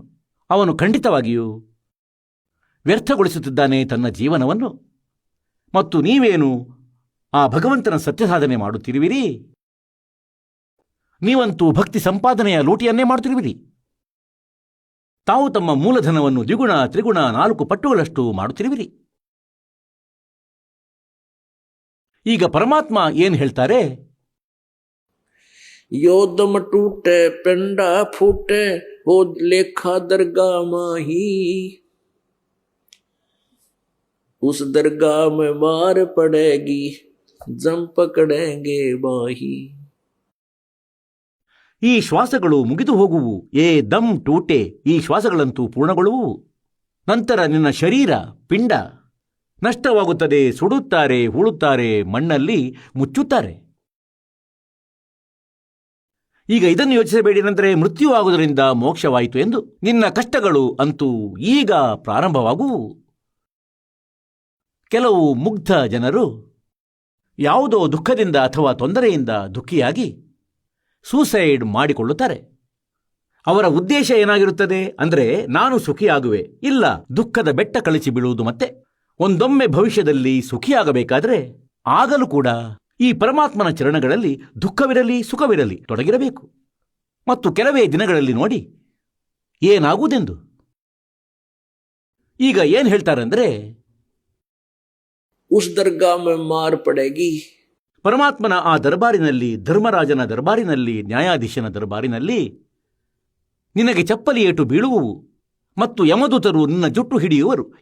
ಹೇಗೆಂದರೆ ಅಪರಾಧಿಯನ್ನು ಪೊಲೀಸ್ನವರು ಹಿಡಿಯುವಂತೆ. ಯಾರು ಭಕ್ತಿಯಿನ ಜೀವಾತ್ಮರಾಗಿರ್ತಾರೋ ಅವರನ್ನು ಹೀಗೆ ಎಳೆದುಕೊಂಡು ಕರೆದೊಯ್ಯುತ್ತಾರೆ. ಮತ್ತು ಯಾರು ಸದ್ಭಕ್ತಿಯನ್ನು ಮಾಡುತ್ತಾರೆ ಅವರನ್ನು ಪರಮಾತ್ಮ ವಿಮಾನದಲ್ಲಿ ಕರೆದುಕೊಂಡು ಹೋಗುತ್ತಾರೆ. ಕೆಲವು ಜನರು ಹೇಳ್ತಾರೆ, ಅಂದರೆ ನಮ್ಮ ಭಕ್ತರು ಅವರಿಗೆ ತಿಳಿಸಿ ಹೇಳ್ತಾರೆ, ಏನಂದ್ರೆ ಹೀಗೆ ನಿಮ್ಮ ಮೃತ್ಯು ಆಗುವುದು, ಪರಿಸ್ಥಿತಿ ಕೆಟ್ಟದಾಗುವುದು, ಮುಂದೆ ಜೀವಾತ್ಮದ್ದು ಇಂತಹ ದುರ್ಗತಿ ಆಗುತ್ತದೆ. ಆವಾಗ ಅವರು ಹೇಳ್ತಾರೆ, ಹಾಗಾದರೆ ನೀವೇನು ಸಾಯುವುದಿಲ್ಲವೇ ಭಕ್ತಿ ಮಾಡ್ತಿರುವವರು? ಅದಕ್ಕಾಗಿ ಭಗವಂತ ಹೇಳ್ತಾರೆ ಏನಂದ್ರೆ, आए हैं सो जाएंगे राजा रंग फकीर, एक सिंहासन चढ़ कर जाएगा बंदे जात जंजीर. ಈಗ ನೀವು ಕೇಳಿದಿರಿ ಸಂತ ರಾಮ್ಪಾಲ್ ಮಹಾರಾಜರ ಮಂಗಳ ಪ್ರವಚನ. ಬನ್ನಿ ಈಗ ಕೇಳೋಣ ಸಂತ ರಾಮ್ಪಾಲ್ ಮಹಾರಾಜರಿಂದ ನಾಮದೀಕ್ಷೆ ಪಡೆದು ಸತ್ಯಭಕ್ತಿ ಮಾಡಿ ಅದ್ಭುತ ಲಾಭ ಪಡೆದ ಅನುಯಾಯಿಗಳ ವಿಚಾರ. ನಮಸ್ಕಾರ ರೀ ಸರ್. ನಮಸ್ಕಾರ ಸರ್. ತಮ್ಮ ಹೆಸರು? ದಾಸ್ ಪಾಂಡುರಂಗ್ ಕುಂಬಾರ್. ನಿಮ್ಮೂರು ಯಾವ್ದು ಸರ್? ನನ್ನ ಊರು ಕನಗಲಾರಿ ಸರ್, ಬೆಲ್ಗಾಂ ಡಿಸ್ಟಿಕ್, ತಾಲೂಕಾ ಹುಕ್ಕೇರಿ. ಸಂತ ರಾಮ್ಪಾಲ್ಜಿ ಮಹಾರಾಜರಿಂದ ನಾಮದೀಕ್ಷೆ ಯಾವಾಗ ತೊಗೊಂಡ್ರಿ ಸರ್? 2 ಜೂನ್ 2020ನಲ್ಲಿ ನಾನು ಸಂತ ಜಗದ್ಗುರು ತತ್ವದರ್ಶಿ ಸಂತ ರಾಮ್ಪಾಲ್ಜಿ ಮಹಾರಾಜ್ ಅವರಿಂದ ದೀಕ್ಷೆ ತಗೊಂಡಿನಿ ಸರ್. ಸಂತ ರಾಮ್ಪಾಲ್ಜಿ ಮಹಾರಾಜರ ಈ ಜ್ಞಾನ ನಿಮ್ಗೆ ಹೆಂಗೆ ಗೊತ್ತಾಯ್ತು ರೀ ಸರ್? ನಾನಜ್ರಿ ಸರ್, ಬದುಕುವ ದಾರಿ ಇದು ಪುಸ್ತಕ ಓದಿದ ನಂತರ ನನಗೆ ಜ್ಞಾನ ತಿಳಿಯಿತು. ಸೃಷ್ಟಿ ರಚನಾ ಅಂತ ಒಂದು ಅದರೊಳಗೆ ಪಾಠ ಇದೆ. ಅದು ಪಾಠ ಓದಿದ ನಂತರ ನನಗೆ ಇದು ಜ್ಞಾನ ತಿಳಿದ ಮೇಲೆ ನಾನು ಜಗದ್ಗುರು ತತ್ವದರ್ಶಿ ಸಂತ ರಾಮ್ಪಾಲ್ಜಿ ಮಹಾರಾಜ್ ಇವರಿಂದ ನಾಮದೀಕ್ಷೆ ತಗೊಂಡಿನಿ ಸರ್. ಸಂತ ರಾಮ್ಪಾಲ್ಜಿ ಮಹಾರಾಜರ ಈ ಒಂದು ಜ್ಞಾನಗಂಗಾ ಬದುಕುವ ದಾರಿ ಪುಸ್ತಕ ಓದಿದ ಮೇಲೆ ನಿಮ್ಗೆ ಜ್ಞಾನ ಗೊತ್ತಾಯ್ತು ಅಂತ ಹೇಳಿದ್ರಿ. ಆ ಪುಸ್ತಕದಲ್ಲಿ ಅಂಥದ್ದೇನಿತ್ತು ಸರ್? ಇದು ಸೃಷ್ಟಿ ರಚನಾ ಹೆಂಗಾಯಿತು, ಈ ಸೃಷ್ಟಿ ರಚನಾ ಯಾರು ಮಾಡಿದರು, ಇವು ಅನ್ಯ ದೇವಿ ದೇವತಾಗಳು ಅವ್ರದ್ದು ಎಷ್ಟೆಷ್ಟು ಶಕ್ತಿ ಇದೆ, ಆಮೇಲೆ ಶ್ರೀ ಬ್ರಹ್ಮಾಜಿ, ಶ್ರೀ ವಿಷ್ಣುಜಿ, ಮಹೇಶ್ಜಿ ಇವರು ಯಾರಿದಾರು, ಈ ಪೂರ್ಣ ಬ್ರಹ್ಮಾಂಡನಲ್ಲಿ ಇವರ ಸ್ಥಾನ ಎಲ್ಲಿದೆ, ಇವರ ಯಾರ್ದು ಭಕ್ತಿ ಮಾಡ್ತಾರೋ ಅದನ್ನು ಇದೆಲ್ಲ ಡಿಟೇಲ್ದಾಗ ಆ ಸೃಷ್ಟಿ ರಚನೆ ಭಾಗದಲ್ಲಿ ನನಗೆ ತಿಳಿಯಿತು ಸರ್. ಹಾಗಾದರೆ ಸಂತ ರಾಮ್ಪಾಲ್ಜಿ ಮಹಾರಾಜರ ಶರಣದಲ್ಲಿ ಬರೋ ಮುಂಚೆ ಯಾವೆಲ್ಲ ರೀತಿಯ ಭಕ್ತಿ ಸಾಧನೆಯನ್ನ ನೀವು ಮಾಡ್ತಿದ್ರಿ ಸರ್? ಅನ್ಯ ದೇವಿ ದೇವತಾಯಿ ಭಕ್ತಿ ಮಾಡ್ತೀನಿ, ಏಕಾದಶಿಯಿಂದ ವ್ರತ ಮಾಡ್ತೀನಿ ರೀ, ಮತ್ತು ನಾಗಪಂಚಮಿ ಒಳಗೆ ಮಣ್ಣಿಂದ ನಾಗದೇವತಾ ಮಾಡಿ ಅವ್ರದ್ದು ಪೂಜೆ ಮಾಡ್ತೀನಿ, ಮತ್ತು ಎತ್ತುಗಳ್ದ ಮಿಟ್ಟಿದಿಂದ ಇದು ಮಣ್ಣದಿಂದ ಎತ್ತುಗಳು ಮಾಡಿ ಅವ್ರದ್ದು ಪೂಜೆ ಮಾಡ್ತೀನಿ ರೀ, ಗಣೇಶ್ಜಿ ಅವ್ರದ್ದು ಮೂರ್ತಿ ಮಾಡಿ ಅವ್ರದ್ದು ಪೂಜೆ ಮಾಡ್ತೀನಿ ರೀ, ಮತ್ತು ಮಂದಿರ್ನಲ್ಲಿ ಹೋಗ್ತೀನಿ ರೀ, ಸೋಮವಾರದಿಂದ ಉಪವಾಸ ಮಾಡ್ತೀನಿ ರೀ, ಆಮೇಲೆ ಏಕಾದಶಿ ಉಪವಾಸ ಮಾಡ್ತೀನಿ ರೀ, ಇವೆಲ್ಲ ಸಾಧನೆಗಳನ್ನ ನಾನು ಮಾಡ್ತೀನಿ ರೀ. ಇಷ್ಟೆಲ್ಲ ಪೂಜಾ ವ್ರತಗಳನ್ನು ಸಂತ ರಾಮ್ಪಾಲ್ಜಿ ಮಹಾರಾಜರಿಂದ ನಾಮದೀಕ್ಷೆ ತಗೊಳ್ಳೋ ಮುಂಚೆ ನೀವು ಮಾಡ್ತಿದ್ರಿ. ಇದರಿಂದ ಏನೆಲ್ಲ ಲಾಭಗಳನ್ನು ಕಂಡಿದ್ರಿ ಸರ್ ನೀವು? ಸರ್, ಏನೂ ಲಾಭ ಆಗಿಲ್ಲ ರೀ. ನಾನು ಇಷ್ಟು ಭಕ್ತಿ ಮಾಡ್ತೀನಿ ರೀ, ಆದ್ರೂ ನನಗೆ ಸೆರೆ ಕುಡಿಯೋದು ವ್ಯಸನ ಆಯಿತು, ಮಾತ್ರ ಲಾಭ ಏನೂ ಆಗಿಲ್ಲ ಸರ್. ಸೊ ಈ ಮುಂಚೆ ನೀವು ಈ ಒಂದು ನಶೆಯಿಂದ ಹೊರಬರಲಿಕ್ಕೆ ಯಾವುದಾದ್ರೂ ಪ್ರಯತ್ನ ಪಟ್ಟಿದ್ರಾ? ಪ್ರಯತ್ನ ಅಂತೂ ಏನೂ ಮಾಡಿಲ್ರಿ ಸರ್. ನಾನು ಮಾತ್ರ ನಶೆಯಿಂದ ನನಗೆ ಬಹಳ ನುಕ್ಸಾನ್ ಆಗಾಕತ್ತಿದ್ರು.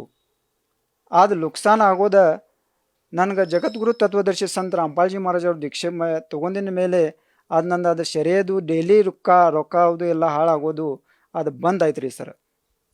ಅಂದರೆ ಸಂತ ರಾಮ್ಪಾಲ್ಜಿ ಮಹಾರಾಜರ ನಾಮದೀಕ್ಷೆ ತಗೊಳ್ಳುವಾಗ ಹೇಳಿರುವ ನಿಯಮದಿಂದ ನೀವು ಶೆರೆಯನ್ನು ಬಿಟ್ರಾ, ಈ ನಶೆಯನ್ನು ಬಿಟ್ರಾ, ಅಥವಾ ಆ ಒಂದು ಮಂತ್ರ ಶಕ್ತಿಯಿಂದ ಬಿಡಲಿಕ್ಕೆ ಸಾಧ್ಯ ಆಯ್ತಾ?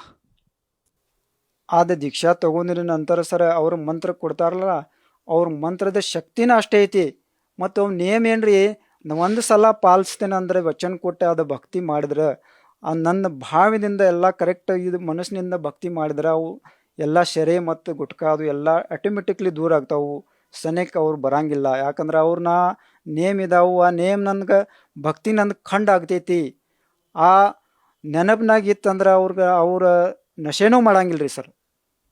ಮತ್ತು ಯಾವೆಲ್ಲ ದೇವಿ ದೇವತೆಗಳ ಪೂಜೆಯನ್ನು ನೀವು ಮಾಡ್ತಿದ್ರಿ, ಯಾವೆಲ್ಲ ಆಚರಣೆಗಳನ್ನು ನೀವು ಆಚರಿಸ್ತಿದ್ರಿ ಸರ್ ಈ ಮುಂಚೆ? ನಾ ದೇವಿ ದೇವತೆ ಎಲ್ಲ ಭಕ್ತಿ ಮಾಡ್ತೀನಿ ರೀ. ಬಟ್ ಏನು ಮಾಡ್ತೀನಿ ರೀ, ಯಾರ್ದು ಭಕ್ತಿ ಮಾಡತ್ತೇನು ಏನು ಮಾಡತ್ತೇನು ಮನಮಾನಿ ಪೂಜೆ ಮಾಡ್ತೀನಿ ರೀ. ಎಲ್ಲ ಶಾಸ್ತ್ರದ ಆಧಾರ ಮೇಲೆ ಯಾವುದೂ ಭಕ್ತಿ ಇಲ್ಲಾಗಿತ್ತು. ಇದು ಜಗದ್ಗುರು ತತ್ವದರ್ಶಿ ಸಂತ ರಾಮ್ಪಾಲ್ಜಿ ಮಹಾರಾಜ ಅವ್ರನ್ನ ನಾಮ ದೀಕ್ಷಾ ತಗೊಂಡ ಮೇಲೆ ಶಾಸ್ತ್ರದ ಆಧಾರ ಮ್ಯಾಗ ಎಲ್ಲ ಭಕ್ತಿ ಸಿಕ್ಕಿತ್ತು. ಅದು ಹೆಂಗೆ ಸಿಕ್ಕಿತ್ತು ಅಂದ್ರೆ ರೀ, ಶ್ರೀಮದ್ ಭಗವದ್ಗೀತಾ, 4 ವೇದಗಳು ರೀ, 6 ಶಾಸ್ತ್ರಗಳು, 18 ಪುರಾಣಗಳು, ಇವರೆಲ್ಲಾರ್ದು ಮ್ಯಾಗೆ ಆಧಾರ ಮ್ಯಾಗ ಜಗದ್ಗುರು ತತ್ವದರ್ಶಿ ಸಂತ ರಾಮ್ಪಾಲ್ಜಿ ಮಹಾರಾಜ್ ಅವ್ರು ಭಕ್ತಿ ಕೊಡ್ತಾರೋ. ಮತ್ತು ಅದು ಭಕ್ತಿ ಮಾಡಬೇಕು. ಮನ್ಮಾನೆ ಎಲ್ಲ ಆಚರಣೆ ಐತಿ, ಅದು ಭಕ್ತಿ ಮಾಡಬಾರ್ದು ಸರ್. ಅಂದರೆ ಸಂತ ರಾಮ್ಪಾಲ್ಜಿ ಮಹಾರಾಜರು 18 ಪುರಾಣ, 6 ಶಾಸ್ತ್ರ, 4 ವೇದ, ಶ್ರೀಮದ್ ಭಗವದ್ಗೀತೆಯ ಪ್ರಕಾರ ಎಲ್ಲ ಶಾಸ್ತ್ರಗಳ ಪ್ರಕಾರ ಸಂತ ರಾಮ್ಪಾಲ್ಜಿ ಮಹಾರಾಜರು ಭಕ್ತಿ ವಿಧಾನವನ್ನು ತಿಳಿಸ್ಕೊಡ್ತಾರೆ ಅಂತ ಹೇಳಿದ್ರಿ. ಕರ್ನಾಟಕದಲ್ಲೂ ಕೂಡ ಬಹಳಷ್ಟು ಜನ ಸ್ವಾಮಿಗಳು, ಮಠಾಧೀಶರು, ಆಧ್ಯಾತ್ಮಿಕ ಪಂಡಿತರು ಅಂತ ಅನ್ಸ್ಕೊಂಡವ್ರು ಇದ್ದಾರೆ. ಸೊ ಅವ್ರು ಹೇಳ್ಕೊಡೋದಿಲ್ವಾ ಈ ಶಾಸ್ತ್ರ ಪ್ರಕಾರ ಭಕ್ತಿಯನ್ನು? ಇನ್ನೂವರೆಗೆ ಈ ಟೈಮ್ ಒಳಗೆ ಇಷ್ಟು ಟೈಮ್ ಇಷ್ಟು ನಡೆದೈತ್ರಿ. ಈ ಟೈಮ್ ಇಲ್ಲಿಗೆ ಬಂದೈತಿ, ಇಲ್ಲಿವರೆಗೆ ಯಾರೂ ಹೇಳಿಲ್ರಿ. ಯಾಕೆ ಹೇಳಿಲ್ಲ ಅಂದ್ರೆ ರೀ, ನಮ್ಮ ಶ್ರೀಮದ್ ಭಗವದ್ಗೀತೆಯಲ್ಲಿ ಪ್ರಮಾಣ ಐತ್ರಿ ಕಿ ತತ್ವದರ್ಶಿ ಸಂತ ಕಡೆಯಿಂದನೂ ಅದು ದೀಕ್ಷಾ ತಗೋಬೇಕು. ಮತ್ತು ತತ್ವದರ್ಶಿ ಸಂತ ಯಾರಿದ್ದಾರೋ ಅದನ್ನೂ ಕೂಡ ಶ್ರೀಮದ್ ಭಗವದ್ಗೀತೆಯಲ್ಲಿ ಪ್ರಮಾಣ ಐತ್ರಿ. ಆ ಪ್ರಮಾಣ ನೋಡಿ ಶ್ರೀಮದ್ ಭಗವದ್ಗೀತಾ ನೋಡಿನೂ ನಾ ಆಮೇಲೆ ಇವ್ರ ಕಡೆಯಿಂದ ದೀಕ್ಷಾ ತಗೊಂಡೇನಿ ರೀ, ಜಗದ್ಗುರು ತತ್ವದರ್ಶಿ ಸಂತ ರಾಮ್ಪಾಲ್ಜಿ ಮಹಾರಾಜದವ್ರ ಕಡೆ. ಇನ್ನೂವರೆಗೆ ಯಾವುದು ಋಷಿ ಆಗಲಿ, ಅವರು ಮಠಾಧೀಶ ಆಗಲಿ, ಮತ್ತು ದೊಡ್ಡ ದೊಡ್ಡ ಆಚಾರ್ಯಗಳು ಆಗಲಿ ರೀ, ನಮಗೆ ನಮ್ಮದು ಸದ್ಗ್ರಂಥಗಳು ಹಿಂಗೆ ತಿಳಿಸಿ ಕೊಟ್ಟೇ ಇಲ್ಲರ. ನಾವು ಇನ್ನೂವರೆಗೆ ಯಾವುದೂ ಗ್ರಂಥ ಕೂಡ ನೋಡಿಲ್ಲ. ಈ ಸಂತ ಜಗದ್ಗುರು ತತ್ವದರ್ಶಿ ಸಂತ ರಾಮ್ಪಾಲ್ಜಿ ಮಹಾರಾಜ್ ಅವ್ರ ನಾಮ ದೀಕ್ಷಾ ತಗೊಂಡ ಮೇಲೆ, ಅವರು ಶರಣಾಗತಿ ಬಂದಿದ ಮೇಲೆ ನಮಗೆಲ್ಲ ಶ್ರೀಮದ್ ಭಗವದ್ಗೀತಾ, 4 ವೇದಗಳು, 18 ಪುರಾಣಗಳು ರೀ, ಅವು ಎಲ್ಲರದು ನಮ್ಗೆ ಪರಿಚಯ ಅವರು ಮಾಡಿಕೊಟ್ರು. ಹೆಂಗೆ ಮಾಡಿಕೊಟ್ರು ಅಂದ್ರೆ ರೀ, ನಮಗೆಲ್ಲ ಅವರು ತೋರಿಸಿದಾರು, ಟಿ ವಿ ಮ್ಯಾಗ ತೋರಿಸಿದಾರು, ನಮ್ಗೆ ಮೊಬೈಲ್ ಮ್ಯಾಗೂ ನೋಡಕ್ಕೆ ಸಿಗ್ತೈತೆ ರೀ. ಮೊಬೈಲ್ ಮೇಲೆ ಯೂಟ್ಯೂಬ್ ಮೇಲೆ ಸಿಗ್ತೈತೆ ರೀ, ಫೇಸ್ಬುಕ್ ಪೇಜ್ ಮೇಲೆ ಸಿಗ್ತೈತೆ ರೀ. ಜಗದ್ಗುರು ತತ್ವದರ್ಶಿ ಸಂತ ರಾಮ್ಪಾಲ್ಜಿ ಮಹಾರಾಜ್ ಅವ್ರದ್ದು ಅಷ್ಟು ಹೆಸರು ಹಾಕಿದ್ರೆ ಸಾಕ್ರಿ, ನಿಮ್ಗೆ ಎಷ್ಟು ಬೇಕಷ್ಟು ಯಾವ್ದು ಭಾಷೆ ಒಳಗೆ ಬೇಕು ಆ ಭಾಷೆ ಒಳಗೆ ಜ್ಞಾನ ಸಿಗ್ತೈತಿ ರೀ. ಎಲ್ಲ ಗ್ರಂಥಗಳು ಇದಾವು, ಆ ಗ್ರಂಥಗಳು ಓದಿ ತೋರಿಸ್ತಾರ ಅವ್ರಿ ಸರ. ಹಾಗಾದ್ರೆ ಸಂತ ರಾಮ್ಪಾಲ್ಜಿ ಮಹಾರಾಜರು ಈ ಎಲ್ಲ ದೇವಿ ದೇವತೆಗಳ ಪೂಜೆಯನ್ನ ಬಿಡಿಸ್ತಾರ ಅನ್ನೋದು ಪ್ರಶ್ನೆ. ಇಲ್ರಿ, ಯಾವುದು ದೇವಿ ದೇವತಾಗಳು ಪೂಜಾ ಬಿಡ್ಸಂಗಿಲ್ಲ. ಮಾತ್ರ ಅವ ದೇವಿ ದೇವತಾಗಳು ಮಂತ್ರ ಇದಾವ್ರಿ, ಅವ ಶಾಸ್ತ್ರಾನುಕೂಲ ಇದಾವ್ರಿ, ಶಾಸ್ತ್ರ ಒಳಗೆ ಬರ್ದಿದ್ದು ಇದಾವ್ರಿ. ಆ ಶಾಸ್ತ್ರನ ನಮ್ಗೆ ಓದಿ ತೋರಿಸಿದಾರೆ. ಈ ಶಾಸ್ತ್ರದಲ್ಲಿ ಈ ದೇವ್ರದ್ದು ಮಂತ್ರ ಐತಿ, ಇವ್ರದ್ದು ಭಕ್ತಿ ಹೆಂಗೆ ಮಾಡಬೇಕು, ಶಾಸ್ತ್ರಾನುಕೂಲ ಅವ್ರದ್ದು ಮಂತ್ರ ಏನೈತಿ. ಯಾಕಂದ್ರೆ ರೀ, ನಾವು ಮನುಷ್ಯರಿದ್ದೇವ್ರಿ. ಒಬ್ಬ ಮನುಷ್ಯಂದು ಹೆಸರು ಗೊತ್ತಿಲ್ಲ ಆದ್ರೆ ನಾವು ಮನುಷ್ಯ ಕರೆದ್ರೆ ಅವ್ರು ನಮ್ಮ ಕಡೆ ಎಂದೂ ನೋಡಂಗಿಲ್ಲ ರೀ. ಆ ಥರ ಅವನದು ಹೆಸರು ಗೊತ್ತಿತ್ತಂದ್ರನ ಅವ್ರಿಗೆ ಒಂದು ಹೆಸರಲ್ಲೇ ಕರೆದೇವು ಅಂದ್ರನ ಅವ್ರು ನಮ್ಮ ಕಡೆ ನೋಡ್ತಾರು. ಅದೇ ಟೈಪ್ ಈ ದೇವಿ ದೇವತಾಗಳ ಮಂತ್ರ ಇದಾವ್ರಿ, ಆ ಮಂತ್ರನ ಅವ್ರು ಜಪ ಮಾಡಿದ್ರೆ ಅವರು ನಮ್ಮ ಕಡೆ ನೋಡ್ತಾರ ಅಥವಾ ನೋಡಂಗಿಲ್ರಿ ಸರ್. ಹಾಗಾದರೆ ಸಂತ ರಾಮ್ಪಾಲ್ಜಿ ಮಹಾರಾಜರು ಕೊಟ್ಟಂತಹ ಭಕ್ತಿ ವಿಧಾನದಿಂದ ನಿಮಗೆ ಯಾವೆಲ್ಲ ರೀತಿಯ ಲಾಭಗಳಾಗಿದ್ದಾವೆ ಸರ್? ಲಾಭ ಅಂದ್ರೆ ರೀ, ಫಸ್ಟ್ ದೊಡ್ಡದ ಲಾಭ ಅಂದ್ರೆ ರೀ, ನನಗೆ ಆಧ್ಯಾತ್ಮಿಕ ಜ್ಞಾನ ಸಿಕ್ಕಿತ್ತು. ಎಲ್ಲ ಸದ್ಗ್ರಂಥ ನೋಡಕ್ಕೆ ಸಿಕ್ಕಿದ್ರು. ನಾ ಯಾವುದೂ ಗ್ರಂಥ ನಾನು ನೋಡಿರ್ಕಿಲ್ಲ, ಅವು ಗ್ರಂಥ ನನಗೆ ನೋಡಕ್ಕೆ ಸಿಕ್ಕಿದ್ರು. ನೋಡಿದ ನಂತರ ಅದ್ರ ಒಳಗೆ ಏನೇನು ಬರ್ದೈತಿ ಅದು ನನಗೆ ಜ್ಞಾನ ಸಿಕ್ಕಿತ್ರಿ. ಆಮೇಲೆ ನನ್ಗೆ ಸಣ್ಣದ ಮನೆ ಇತ್ತು, ಅದು ಹಾಳು ಮಣ್ಣಿಂದ ಮನೆ ಇತ್ತು ರೀ, ಅದು ಬಿದ್ದಿತ್ತು ರೀ 2020ನಲ್ಲಿ. ಆಮೇಲೆ ನನಗೆ ದೊಡ್ಡ ಒಂದು ಲಾಭ ಐತ್ರಿ ರೀ, ಅದು ಮನೆ ಗೌರ್ಮೆಂಟ್ ಕಡೆಯಿಂದ ಲಾಭ ಐತ್ರಿ. ಸ್ವಲ್ಪ ನಾನು ಮಾತಾಡೋಕೆ ಹೋಗೀನಿ ರೀ, ಹಂಗೆ ರೀ ಅನ್ನಾರಿ ನನಗೆ ಮನೆ ಬಿದ್ದೈತಿ. ಇಷ್ಟ ಆದ್ರೆ ಅದು ಮನೆ ಹಾಕಿ ಕೊಟ್ಟರು. ಮತ್ತು ಅದು ಮನೆ 5 ಲಕ್ಷದ ಮನೆ ಸಿಕ್ಕೈತಿ ರೀ ನನಗೆ. ದೊಡ್ಡ ಮನೆ ಕಟ್ಟೀನಿ ರೀ, 5 ರೂಮ್ದು. ನಾ 10x10 2 ರೂಮ್ ಇದ್ದು ಅದ್ರೊಳಗೆ ನಿಲ್ತೀನಿ ರೀ. ಅದು ಬಿದ್ದಿದ್ದ ಮನೆ ರೀ. ಆಮೇಲೆ ದೊಡ್ಡ ಮನೆ ಕಟ್ಟೀನಿ ರೀ ಸರ್. ಮತ್ತು ಯಾವೆಲ್ಲ ರೀತಿಯ ಲಾಭಗಳಾಗಿದ್ದಾವೆ ಸರ್ ನಿಮಗೆ?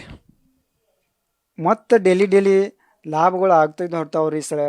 ಒಮ್ಮೆ ನನಗೆ ದೀಕ್ಷಾ ತೊಗೊಂಡಿಂದ 1 ತಿಂಗಳಾಗಿತ್ತು ರೀ. ಅವಾಗ ರೀ ಒಂದು ಆಕ್ಸಿಡೆಂಟ್ ಆಗಿತ್ತು ರೀ. ಆಕ್ಸಿಡೆಂಟ್ಗೆ ನನಗೆ ಅದು ನನ್ನ ಕಡೆನೇ ಬರಾಕತ್ತಿತ್ತು. ಆಮೇಲೆ ನನ್ನ ಕಡೆ ಕಿಶನಲ್ಲಿ ಭಕ್ತಿ ಬೋಧ್ ಪುಸ್ತಕ ಇತ್ತು ರೀ ಒಂದು. ಅದು ನಾ ಹಂಗೆ ನೀರು ತುಂಬಕ್ಕೆ ಹೋಗೀನಿ ರೀ. ಮತ್ತು ಅದು ನನ್ನ ಕಡೆನೂ ಬರಾಕತ್ತಿತ್ತು. ಟ್ರ್ಯಾಕ್ಟರ್ ಇತ್ತು ರೀ ಸಣ್ಣದ. ಅದು ಅಲ್ಲೇ ನಿಂತಿತ್ತು ರೀ. ನಾನು ಈ ಕಡೆ ಇಲ್ಲಿ ಕಾಲು ಇಲ್ಲಿ ಇತ್ತು, ನಾ ಜಿಗಿದ ಆ ಕಡೆ ಹೋಗಿನಿ ರೀ. ಆಮೇಲೆ ಅಲ್ಲಿ ಬಂದು ಆ ಟ್ರ್ಯಾಕ್ಟರ್ ಅಲ್ಲಿ ಬಿತ್ತು ರೀ. ಅವ್ನು ಟ್ರ್ಯಾಕ್ಟರ್ ನಡ್ಸಾವ ಭೀ ಅವ್ಗೆ ಏನಾಯ್ತು ಏನು ತಿಳಿಲಿಲ್ಲ ರೀ. ಅವ್ನು ಹೊಸವಾಗಿದ್ರಿ.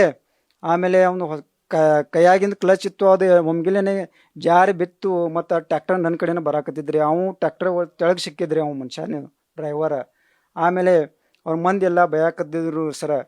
ನಾವು ಎಬ್ಸಿದೆವು. ಮತ್ತು ಅವಂಗೆ ನಾವು ಹೋಗಪ್ಪ ಇಲ್ಲಿಂದ, ಇನ್ನು ಮಂದಿ ಬೈತಾರು ಅಂತ ಕಳಿಸ್ಕೊಟ್ರಿ. ನಮ್ಮ ಊರಾಗಿಂದ ಹುಡುಗ ಇದ್ರಿ ಅವ ಸರ.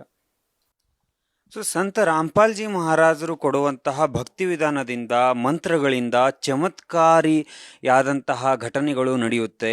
ಬಹಳಷ್ಟು ಒಳಿತನ್ನ ಕಾಣುವಂತಹ ಸನ್ನಿವೇಶಗಳು ಎದುರಾಗ್ತವೆ, ಲಾಭಗಳಾಗ್ತವೆ ಅಂತ ಹೇಳಿದ್ರಿ.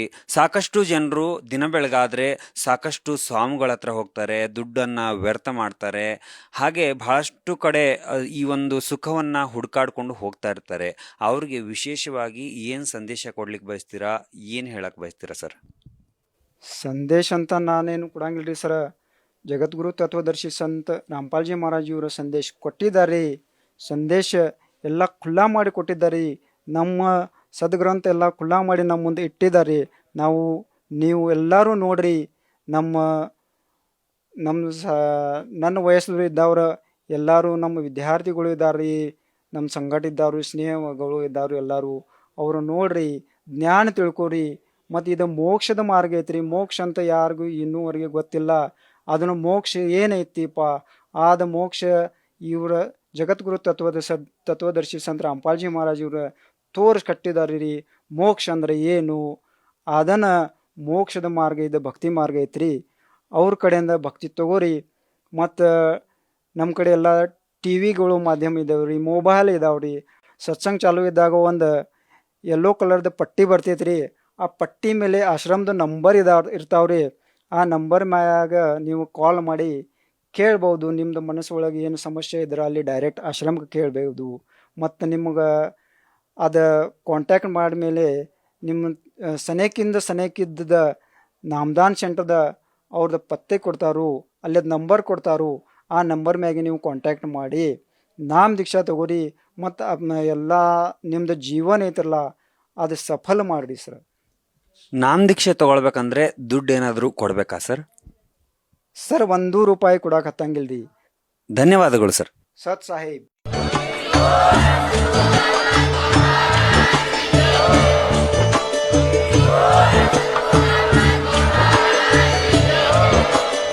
ನೀವು ಕೇಳಿದ್ದೀರಿ ಜಗದ್ಗುರು ತತ್ವದರ್ಶಿ ಸಂತ ರಾಮ್ಪಾಲ್ ಮಹಾರಾಜರ ಮಂಗಳ ಪ್ರವಚನ.